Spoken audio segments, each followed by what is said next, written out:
So tell us about you. Okay, my name is Chima Adiele. I'm a lawyer by profession. I'm also a politician and a traditional title holder. My title is Onunekura One of Apupu Kingdom.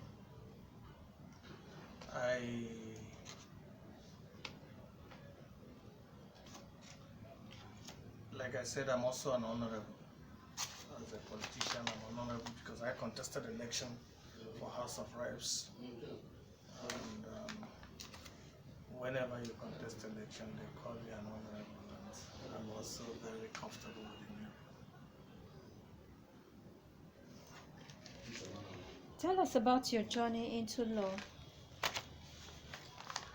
My journey into law is a very long one because I didn't just become a lawyer the moment I started reading law. There have been some things that played out before I studied law, and I will take it back to when I was in primary school. I'm always a peacemaker.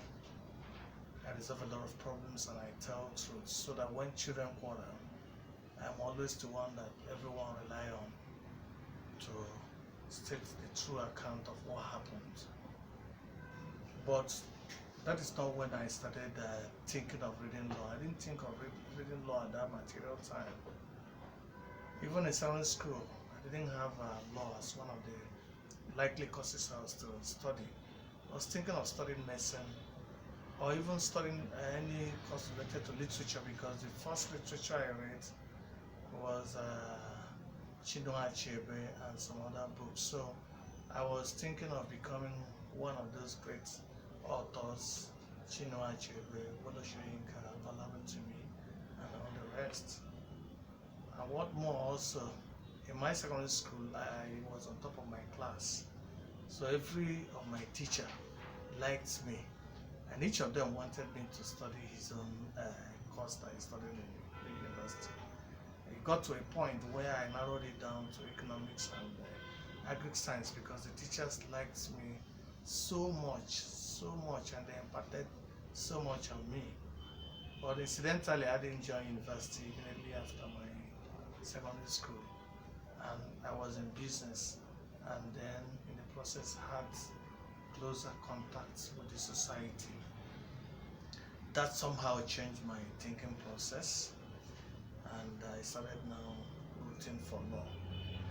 And even before that time, I had already started writing a lot of agreements. My uncle, who was a headmaster then, taught me how to write some minor agreements, and I read those agreements, and then I started writing, and so creative that after writing they would think that he's a lawyer that wrote them. And based on that, my father now started calling me a lawyer, so I had no choice other than to zero down on law. And I got admission in Ahmad University, where I studied law, and then further went to law school, and then became a lawyer afterwards. Why did you opt for law as a career? Well, you know that law is intellectually fulfilling. Do you understand? And not only that, if you're somebody that has a soft spot for justice and soft spot to fight for justice and to fight for people, the first thing that comes to your mind is to prepare yourself to become a lawyer. I saw the law as an instrument to fight the wrongs in society, to fight injustice in society. And those times when we were young, we also started reading a lot of literature about Gani Fawemi, Femi Falana, and so many other people who were human rights activists then and also lawyers. So what they did then inspired, us, me particularly, a lot. So I said, okay, I'm going to be a lawyer. I want to be like them. What are the challenges you encountered in law school and how did you handle them? Well, there wasn't any more challenges in law school except that it is a crash program. It's something that you're going to review. It's more or less a review place of what you did in 5 years. You're reviewing it within 9 months, and you're going to write the exam to know whether you are satisfactory or not. So within that 9 months, you're going to be very busy copying a lot of notes. It's more like a theoretical thing. You copy notes and copy notes and copy notes. A typical day, you start in the morning and end by 4. And any day you miss in law school, it will look as if the world wants to end. And shortly after, you go for court attachment. Shortly after that, you now go for chamber attachment. So all these things so packed up within the 9 months, and that 9 months you still have to come back again to write your exams.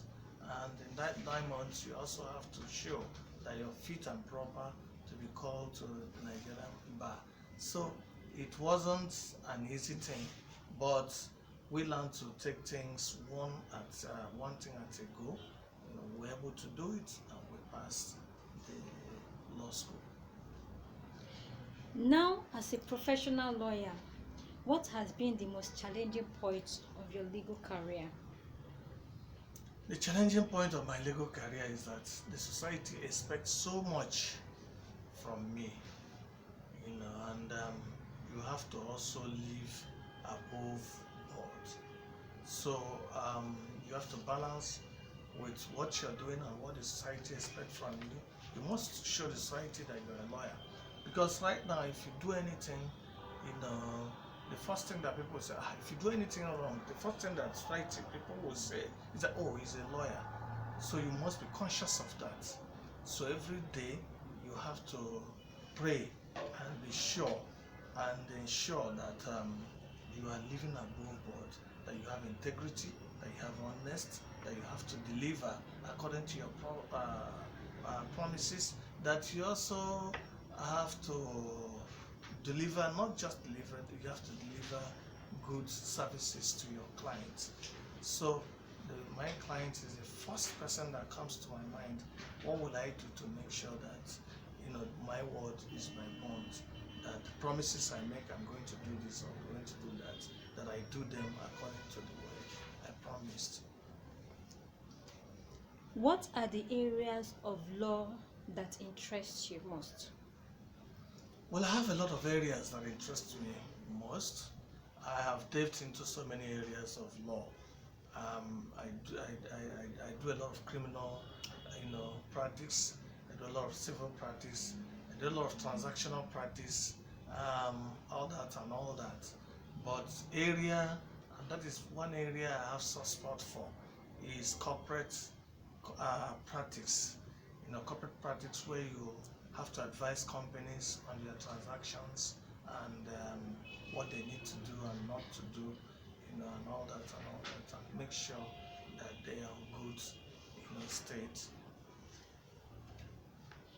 What are the qualities of a good lawyer? Well, a good lawyer has to be good, and to be a good lawyer, there are certain things you just ensure that you bring into the practice. First, a good lawyer has to communicate properly. So a good lawyer must have strong communicational skills. A good lawyer must, present his work, must present the case of his client properly and in a way that he'll be able to get, in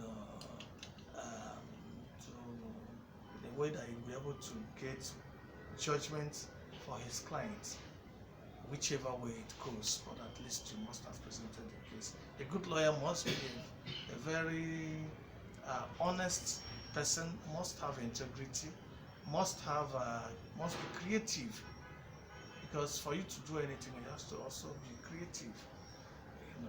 A good lawyer must be transparent. A good lawyer must be humble,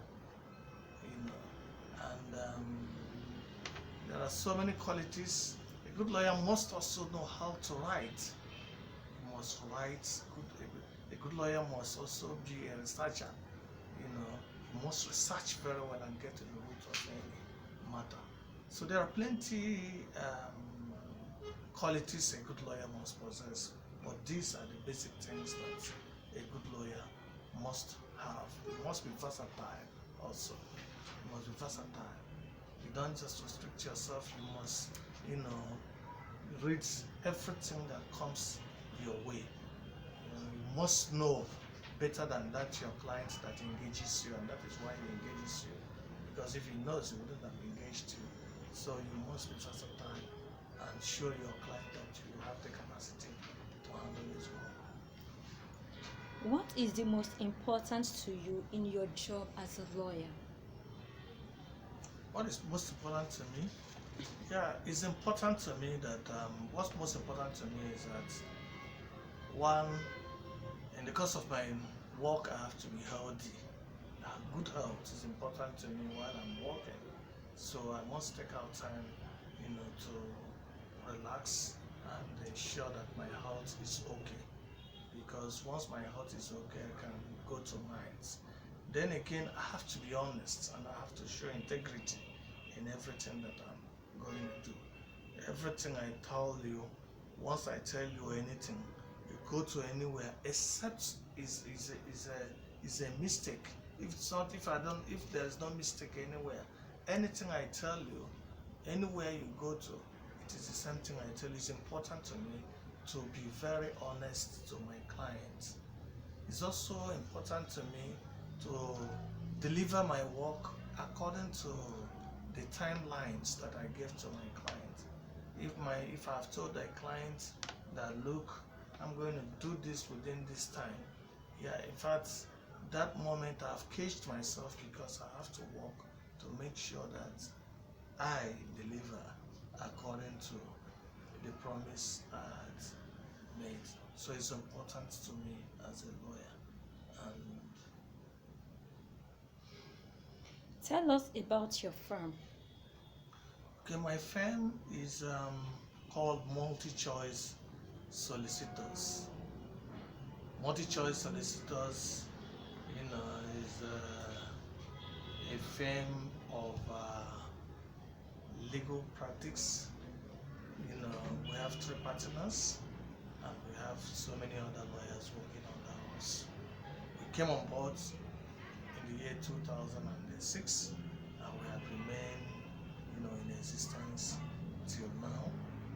We have been able to delve into several practice areas, and we are, doing more every day by day. We're increasing, and we're also training. As we train, we increase in the areas, that we have also trained. Tell us about your library. We have a very rich library, though we're not saying that it is the best library that one can.